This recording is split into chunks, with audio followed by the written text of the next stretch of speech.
Good morning and welcome to the Core Connection. I'm Mira Rubin here with you on Enlightened World Network. And today's topic is resilience as the enemy of change, which maybe sounds like kind of a strange topic, given that we value resilience as a positive quality generally. And this morning we'll get to explore the dark side of resilience, so to speak. Good morning, Rosalind. Welcome. So good to have you here with us this morning, and welcome to everybody else who's joining us. Before we get started with our topic today, let's take a minute or two to get present. So let's take a deep breath in through your nose and hold it. And imagine clean, crisp oxygen flooding your lungs, flowing into your bloodstream, nourishing all your cells, all your organs, bringing vital life energy to your body and being. And as you exhale any tension, stress, negativity, fatigue. And now let's take another deep breath in through your nose and hold it.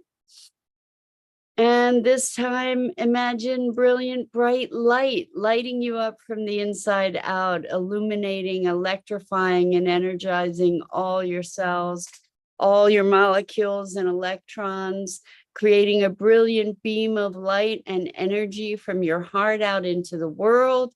And as you exhale any remaining tension, stress, negativity, fatigue. And now let's press our palms together and vigorously rub those palms together. Feel the friction, the temperature, all the sensation and the tickling and tingling when you stop, and allow all those sensual experiences to bring you present right here, right now, into this remarkable physical form that enables you to experience life. Welcome, welcome, welcome. So this is maybe a counterintuitive topic when we talk about resilience being the enemy of change. But what is resilience? Resilience is being able to bounce back, right? So when we have deeply entrenched systems, I'm going to look up the definition of resilience here, because this is such an interesting conversation, I think, because we typically value resilience. So here we go. Resilience, the power or ability of a material to return to its original form, position, etc., after being bent, compressed, or stretched. The ability of a person to adjust or to recover readily from illness, adversity, major life changes, etc. The ability of a system or organization to respond to or recover readily from a crisis, disruptive process, etc. And so when we look at our existence in this moment, our existence that is very directly threatened with extinction, that what we're doing on the planet right now is going to, if we continue, is going to ensure our extinction. When we look at that, and then we look at resilience is what is keeping these systems and structures that are so destructive in place. So for instance, the oil and gas and fossil fuel industry is very resilient. Our monetary industry systems right now are quite resilient, or have been. Good morning, Jenny. Welcome. Great to have you here with us this morning. We're talking about resilience as the enemy of change. And so what we're noticing is that despite the threats that are actually mortal threats to our existence, in that we're destroying our environment, we're destroying our water systems, we're destroying our soils. We have this extractive mentality that pervades everything. When we look at the strength of the system to bounce back, to maintain itself despite the onslaught of new information and the danger of these persistent practices, then we can recognize that resilience is what is preventing the necessary change. Which it's an interesting perspective on this. If we look at what's good, what's not good, we would think that resilience would be good. And when we look at this situation, the resilience of the system is what is holding it in place and really literally threatening our existence. And so when we look at what brings change, a thing that can inspire change, that can catalyze change, is shock to a system. When a system is shocked out of its ability to recover, then it needs to find a new way to be. And in other words, the shock needs to be big enough to overcome the resilience. So Jenny says, destroying myself for a lack of my own resilience. And the thing is, Jenny, you bring up a really good point in terms of personal transformation. Our way of being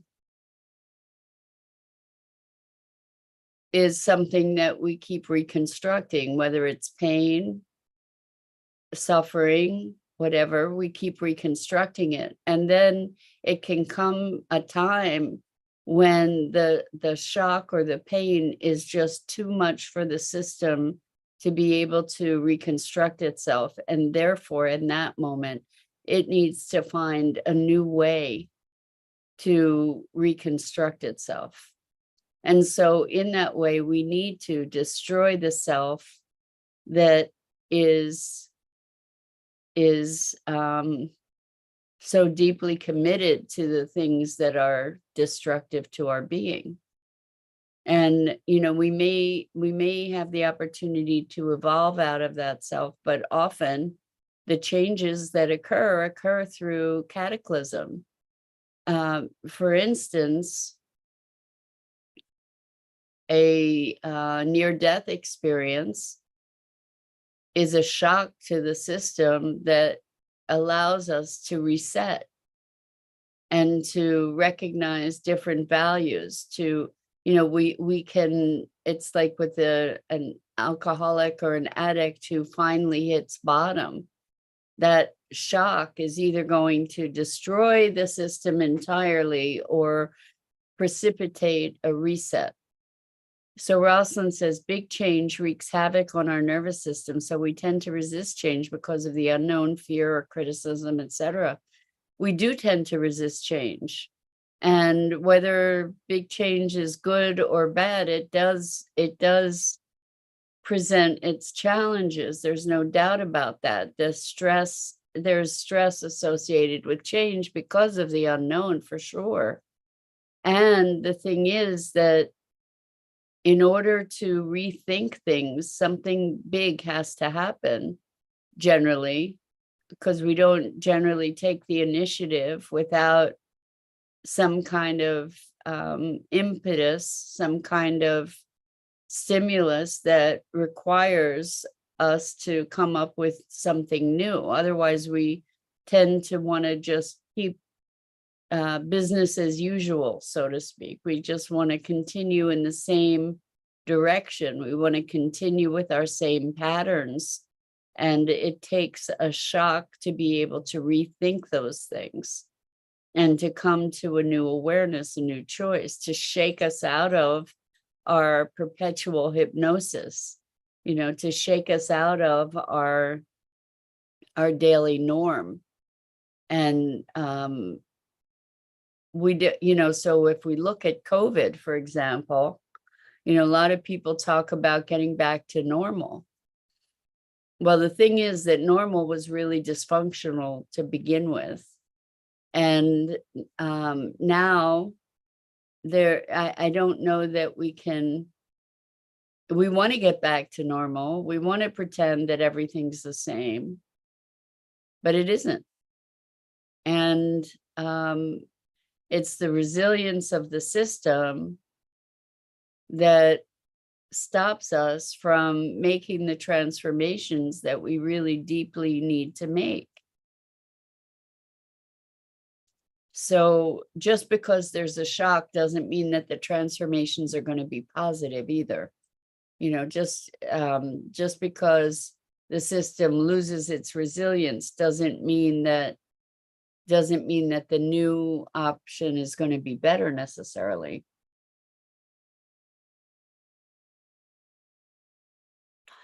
Jenny says, yes, unconsciously.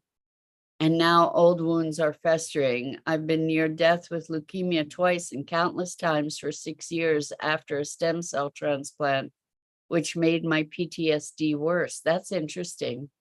I don't know how a stem cell transplant would make PTSD worse. Maybe it was the experience of the transplant itself.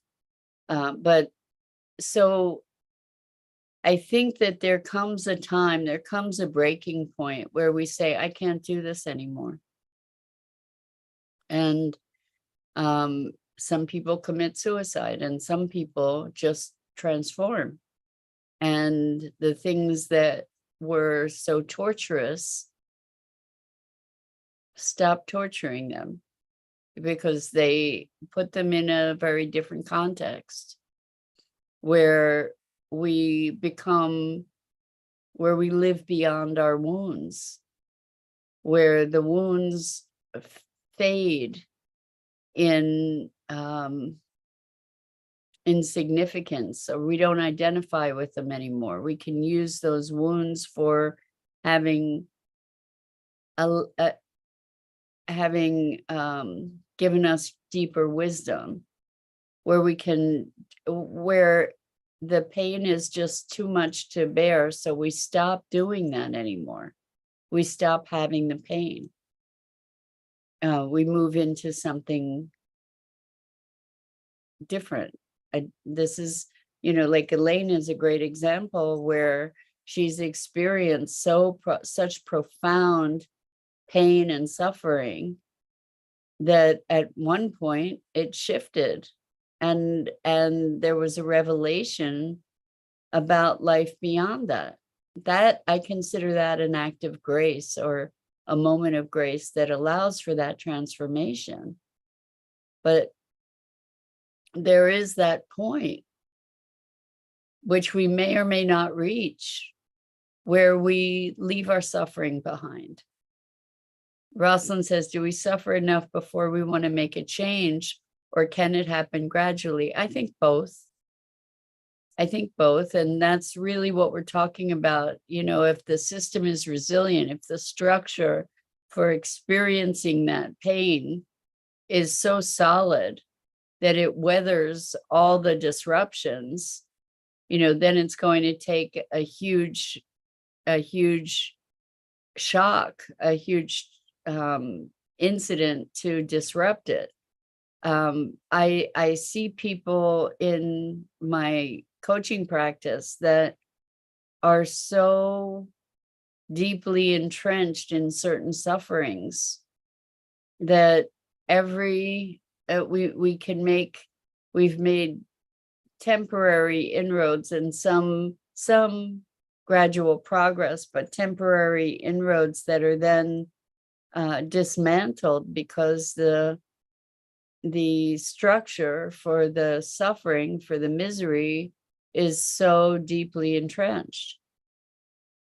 So, on some level, there's an internal switching that occurs. And I don't know that it's something that we can initiate by will necessarily. So, for example, some years ago, I was so stressed out. The circumstances of my life were just crazy, crazy, crazy. And I was sitting at my dining room table, and I was on the verge of a nervous breakdown, and I felt a switch. And that's when my hair started falling out. That's when the alopecia started coming on. And I don't know that I could have willed that switch. It's like the dark night of the soul. At some point we go through, if we're fortunate enough, we go through this cavern of darkness and find the light on the other side. But I think it is grace to a certain degree. Jenny says, getting so sick and dehydrated from unstoppable vomiting and diarrhea that required an ambulance ride to the ER for rapid fluid. It happened so many times. My family got sick of it and treated me like I got sick intentionally for attention.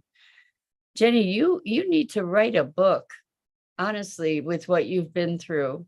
And I'm so sorry that you've had these really deep traumatic experiences.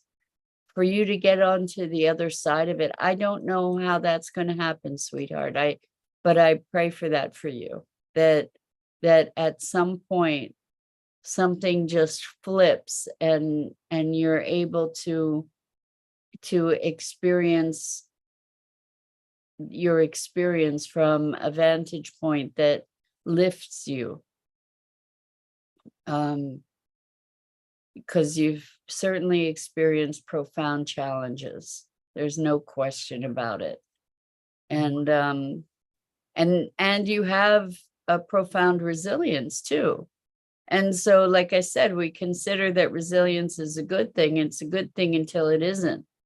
When we're able to reconstruct the systems of our oppression, whether it be monetary systems or industrial systems or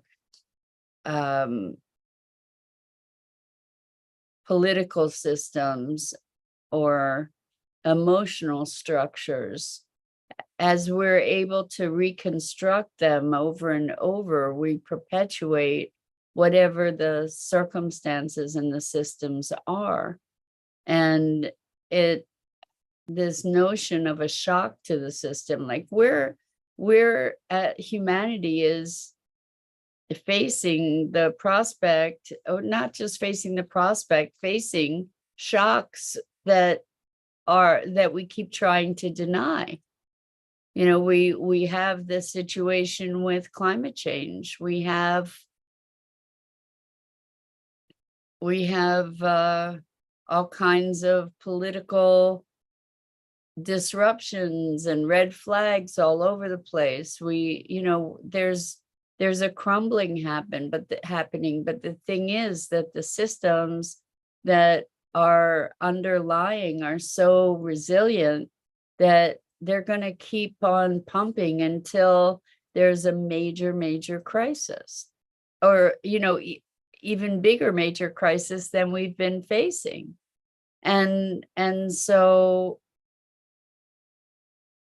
I think of just the quote from Jesus, "They know not what they do," Jenny, is that there may be a point where there's some kind of transcendence for you. I hope for that for you. Because if that ever happens, you'll be one of the brightest lights on the planet, given the experiences you've had. So,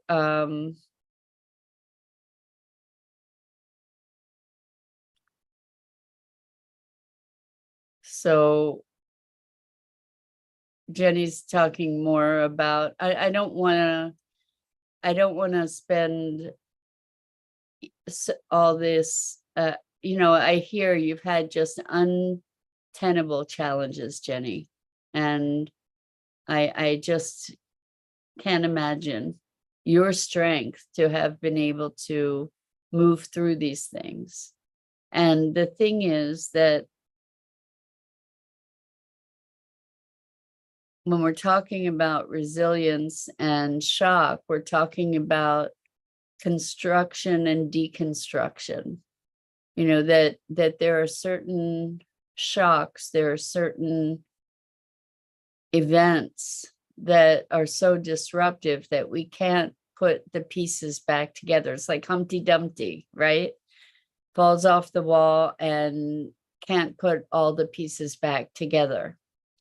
And so what then is required is to create a new structure and to reconfigure ourselves, our perspectives on the world. Jenny says, I was just telling you because through it all, I lost my resilience. So I think that you can use this as an opportunity. The fact that you're still here, Jenny, says that you have some resilience, which is essential. And thankfully, you're still here with us, and you're still moving through, and hopefully you're shifting and allowing for greater ease. Like when we just give up fighting, when we stop fighting, and I don't mean give up like surrender, like give up like Dorothy, not like surrender Dorothy, but when we stop fighting life, then we can move with it with more grace. And I was just working with a client who came to the revelation that they didn't know how to stop fighting. It's because they were so resilient. This was such a deeply entrenched pattern for them that they don't know how to stop fighting. And so now they're being with that question of stopping fighting. And what they recognized that it wasn't just stopping fighting, it was stopping fighting themselves. And what happens is we can become so broken that we need to find a new way. And that's where this notion of shock or surprise comes in, because it's so disruptive that it forces us to be finding another way. And Jenny says, I've been fighting all my life. And so the question is, what would it look like to stop fighting? And I don't mean giving up. Giving up and not fighting are two different things. And so what would it look like to flow with the flow of life? To essentially ride the horse in the direction it's going, to allow life to unfold. Jenny says, I agree, needing a new way. Yes. And the thing is that life keeps handing us challenges and opportunities to make the shifts we need to make. And the more resilient we are, the more we persist in the way that we are. And there are shifts available to us. There are ways that, with grace, and I say with grace because we don't know the unknown. And so somehow this is stepping into a different dimension of being that shifts our experience of life. And it's such a it's such a paradox. We want change. We want things to be different so often. And yet we still are trying to use the same tools and the same way of being to be different. And that's the challenge, because those are the tools we have. So how do we move into a new perspective, a new way of being? And I think that it's a good question to be in, that it may expose possibilities and potentials to be in the question of what would it look like if I weren't fighting all the time? In this instance, if I weren't fighting it, how might I be? If I were allowing things to be as they are, allowing life to be as it is, rather than railing against it or saying it's not fair, or, like, I'm not saying don't take action. See, this is the paradox. It's not like an easy answer. It's not even an easy question. This how to access this grace of being able to move into a different perspective. Exactly, Jenny. Brainwash yourself. Exactly, because the truth is that we've all been brainwashed. We've all been brainwashed. Our reality that we're experiencing is a projection to a very great degree. So we've all been brainwashed. We've all been brainwashed into certain patterns and beliefs. And so that's what we're talking about, is to re-brainwash ourselves, like in a conscious and deliberate way, to have beliefs, to have patterns of behavior that are more life affirming. That's exactly what we're talking about. And Jenny says, I agree. Programmed. Yes, we've all been programmed, and we didn't have an active hand in it. And the thing is that we live inside that programming. We can reprogram ourselves. It takes diligence, it takes persistence, it takes practice and commitment, but we can do it. It can be done. And it takes grace, which is sort of the X factor. But yes, I mean, we're programmed to believe that the other shoe is going to drop, or that life is suffering. I had a client that was very committed to the struggle until we did a session where she decided she didn't want to be in the struggle. She didn't want to be struggling anymore. And that changed pretty much everything.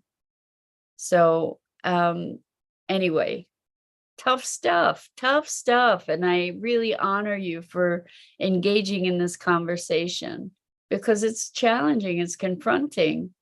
And Jenny says, go through the pain to heal. Transcend the pain.